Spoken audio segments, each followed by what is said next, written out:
कौशल्या की गोद खिलौना हो कहीं नजरे न लागे, कौशल्या की गोद खिलौना हो कहीं नजरे न लागे, कहीं नजरे न लागे, कहीं नजरे न लागे। कौशल्या की गोद खिलौना हो कहीं नजर न लागे, कहीं नजर न लागे, नजर न लागे कहीं। आवाज ही नहीं आ रही है, नहीं गाएंगे तो आप ही लोग को नजर लग जाएगी, ये तो सब मिलके गाएंगे। नजर न लागे कहीं नजर न लागे, नजर न लागे कहीं कौशल्या की गोद कहीं नजर न लागे। भगवान थोड़ी बड़ी हुई, भूत भावन शंकर से भी नहीं रहा गया, तो बाबा भी आए महाराज दर्शन करने के लिए।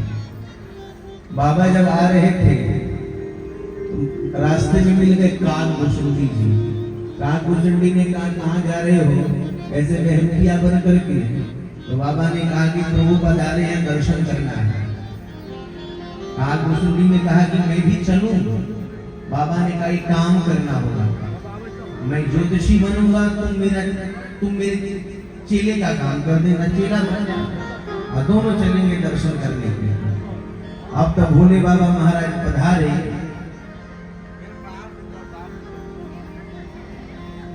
बड़ी प्यारी झांकी है बाबा की। दो पंक्ति में दर्शन कर ले। ओम नमः शिवाय,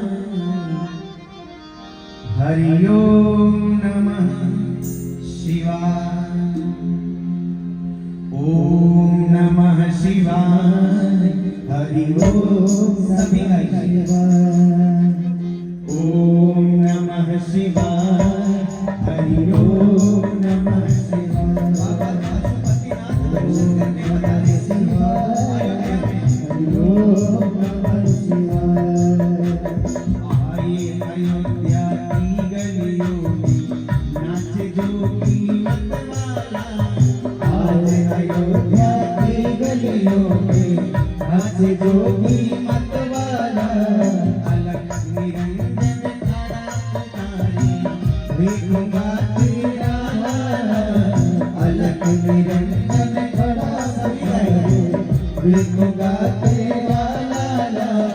ओम नमः शिवाय, हरि ओम नमः शिवाय, ओम नमः शिवाय, हरि ओम नमः शिवाय।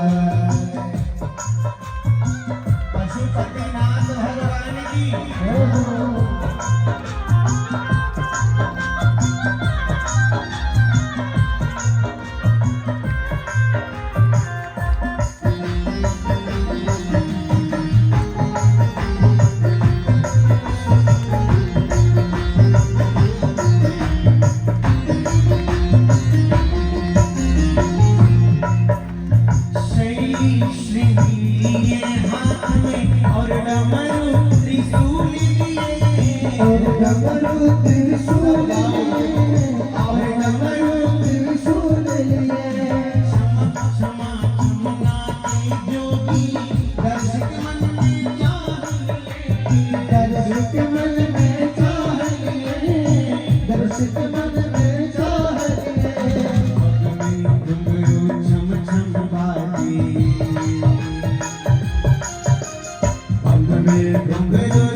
देखूंगा तेरा लाला। ओम नमः शिवाय, हरि ओम नमः शिवाय, ओम नमः शिवाय, हरि ओम नमः शिवाय। विश्वनाथ भगवान की जय हो।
चंद्र विराजे गले में सर्पों की माला अलग निरंजन बड़ा पुकारे देखो गाते राला ओम नमः शिवाय हरि ओम नमः शिवाय ओम नमः शिवाय हरि ओम नमः शिवाय अयोध्या की गलियों में नाचे जोगी मतवाला आज अयोध्या की गलियों में नाचे जोगी मतवाला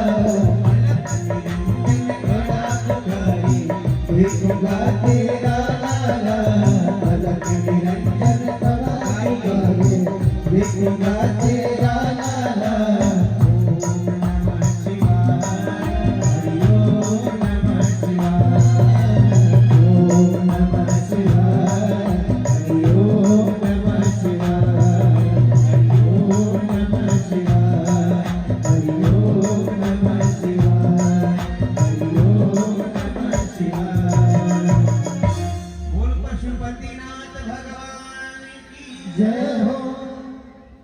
वैष्णवा नाम यथा संभु। हमारे भोले बाबा तो परम वैष्णव हैं। जब जब प्रभु का अवतार हुआ है तब तब पधारे हैं दर्शन के लिए। अब बाबा अयोध्या में आए, ज्योतिषी का रूप धारण करके काकभूषुंडी जी महाराज चेला बन गए। अब सबका भविष्य वर्णन करने लगे। अरे भोले बाबा जिसका भविष्य वर्णन करे बिल्कुल सत्य सत्य बता रहे हैं। बात महाराज फैल गई अयोध्या में, बड़े भारी ज्योतिषी पधारे हैं, बिल्कुल भविष्य वर्णन कर रहे हैं, एकदम सही सही बात बता रहे हैं। राजमहल तक बात पहुंच गई। अब कौशल्या मैया की जो दासी थी जाकर के कहने लगी, अरे महारानी बहुत बड़े भारी ज्योतिषी पधारे हैं और हम चाहते हैं कि अपने राघवेंद्र सरकार का उनसे भविष्य वर्णन करवाएं। मैया ने कहा कि हाँ बात तो ठीक है। और राजमहल से खबर आ गई, अरे बाबा महारानी ने तुम्हें बुलाया है। बड़े प्रसन्न हुए भोले बाबा, अब तो दर्शन मिलेगा। दासी ने कहा कि यही आज्ञा हुई है कि केवल तुम अंदर प्रवेश कर सकते हो। ये तुम्हारे साथ में जो चेला है ना, ये राजमहल में नहीं जा सकता। अब काकभूषुंडी ने कहा कि देखो भोले बाबा आपने वचन दिया है, बेईमानी नहीं होनी चाहिए। आपने कहा है कि दोनों मिलकर के दर्शन करेंगे और मैंने देखो ये सब तोता मैना ये दुकान सब मैंने सजाया। अब दर्शन की जब बारी आई तो आप अकेले करोगे। अगर अकेले दर्शन करने जाओगे तो सब मैं पोल पट्टी खोल दूंगा, सब बता दूंगा कि तुम कौन हो। बाबा ने कहा कि ऐसे मत करो, तुम्हें भी दर्शन मिलेगा।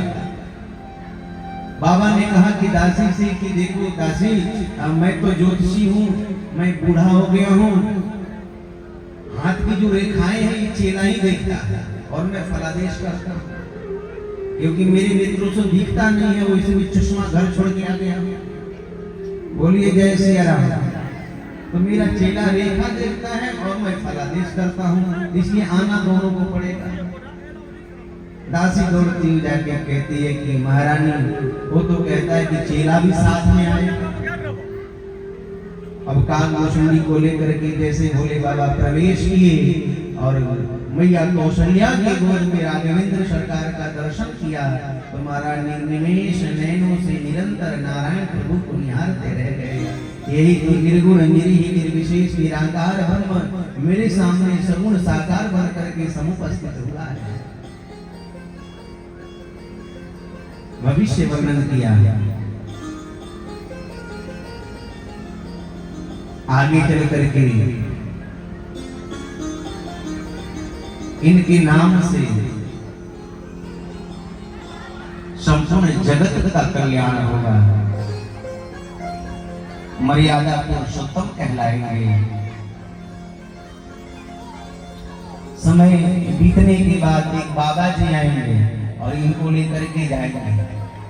ये जब मैया कौशल्या ने सुना तो घबराई, बाबा जी आएंगे। और मेरे बेटे को लेके जाएंगे, मैं जाने नहीं दूंगी।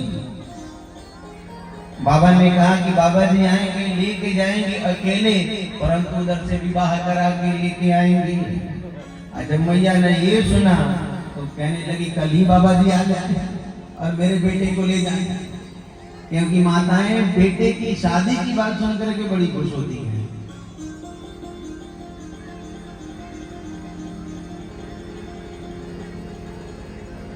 इनका विवाह करा के लेके आएंगे, परंतु एक समय ऐसा आएगा, एक दूषण आएगा। अब वनवास की बात बताने जा रहे थे, तब तक जो है प्रभु ने इशारा कर दिया कि अरे बाबा ये मत बताओ, नहीं तो मेरी मैया अभी से परेशान हो जाएगी। राघवेंद्र सरकार को भोले बाबा के चरणों में प्रणाम कराया है, और जैसे भोले बाबा के चरण में प्रभु का शीश स्पर्श किया, भोले बाबा तो एकदम से कांप गए। अरे ये क्या हो गया, ये तो मेरे इष्ट हैं, मेरे आराध्य हैं, मेरे भगवान हैं। इशारे से भगवान ने कहा कि चिंता मत करो, आप पंडित जी बन के पधारे हो तो मैं क्षत्रिय राजकुमार हूँ। क्षत्रियों का धर्म होता है ब्राह्मणों के चरणों में प्रणाम करना। भोले बाबा ने कहा कि ये तो मैं विचार किया ही नहीं, परंतु ये गलत है। भगवान का मस्तक मेरे चरणों में स्पर्श हो, ये ठीक बात नहीं। प्रभु मैं तो बदला लेके ही रहूंगा, मैं तो एक बदला लेके रहूंगा। भोले बाबा ने भविष्य वर्णन किया।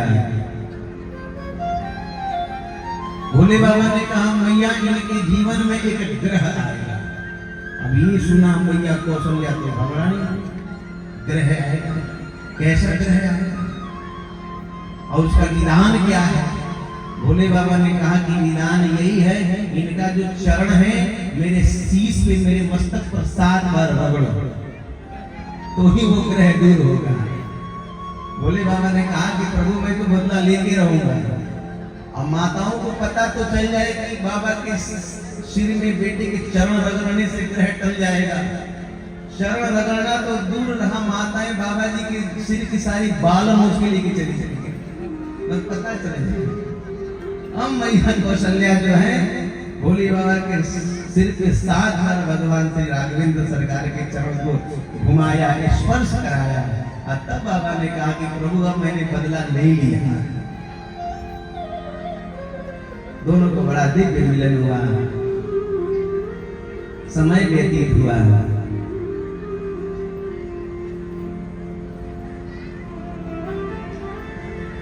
रावण कुंभकर्ण